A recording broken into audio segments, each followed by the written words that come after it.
It's Tough Being a Doll, by GINI GRAHAM SCOTT. Illustrations by Samin Takir. Copyright 2022 by GINI GRAHAM SCOTT. It's tough being a doll. Here's why. My owner Mandy sometimes leaves me in the back window of the car, when her mom takes her to school. It gets hot from the sun, while I wait for Mandy to get back. But when she hugs me, I'm so glad to see her. Mandy forgets and leaves me outside in the garden overnight and it rains. I feel so wet and soggy, before Mandy dries me off. Mandy puts me away in her big wooden chest with her blocks and stuffed bears, when her mom tells her, "Clean up your room." It's so dark and crowded in the chest, I feel scared and lonely. I can't wait to get out, and I'm glad when Mandy finally takes me out and hugs me. Mandy took me to camp one time, and I fell out of a rowboat, while she was learning to row. I got wet and dirty, and it took Mandy hours to clean me up. At least she used a nice soft rag which felt good. The twins Jerry and Jimmy sometimes hold me between them and tug as hard as they can to see who can pull me away. One time they tore off one of my legs, but Mandy's mother sewed me up again. From time to time, Dart the dog finds me on the floor and picks me up with his teeth. His mouth feels so wet and sloppy when he carries me around. Sometimes he leaves me in the cellar, and I wonder if Mandy will find me again. I'm so glad when she does. A few times, Mandy's older brother Bill and his friends pretended I'm a football. I hated it when they squeezed me tightly as they ran and threw me high in the air. One time I fell to the ground with a big splat, and a big foot stepped on me. But Mandy rescued me and yelled at the boys to leave me alone. One day, Mandy's mother threw me in the dryer to dry off quickly. I spun around and hit my head on the sides. Thumpity, thump.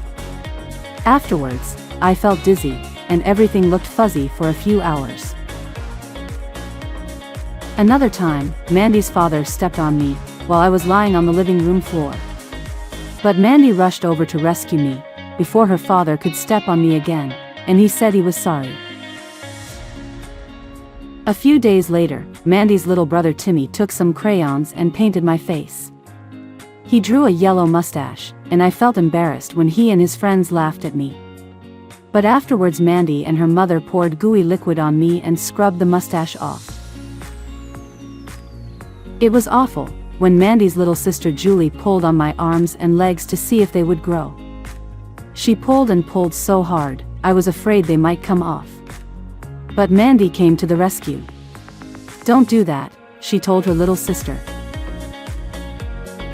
I was embarrassed when Mandy took me to her friend's house and sat me down at a table with 5 other dolls to have tea. She put me next to a doll with long blonde curls, and her friend boasted her doll was prettier.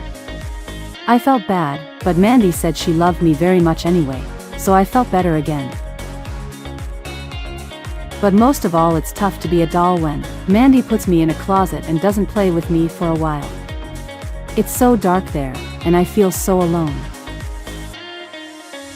Now Mandy leaves me alone more and more, since she is getting older. Maybe someday she won't play with me at all. Then one day Mandy's little sister Julie took me out of the closet. She put me on a high pillow at the head of her bed next to a furry dog, a fuzzy white cat, and a raccoon with a black mask like a robber. So now I feel like a queen.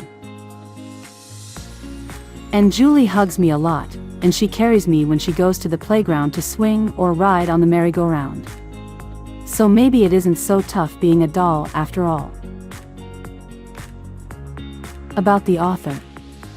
GINI GRAHAM SCOTT, Ph.D., the CEO of Changemakers Publishing and Writing, is an internationally known writer, speaker, and workshop leader. She has published over 50 books with major publishers on various topics and has written over 3 dozen children's books.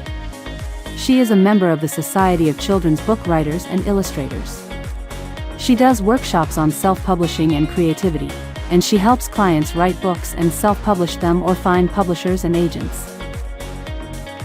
Her websites are changemakerspublishingandwriting.com and changemakerskids.com. Other children's books by GINI GRAHAM SCOTT. They include Native American folktales, folktales from Eastern Europe, stories about animals, realistic stories about kids, and fantasy stories. You can find them on Amazon or contact Changemakers Kids for more information.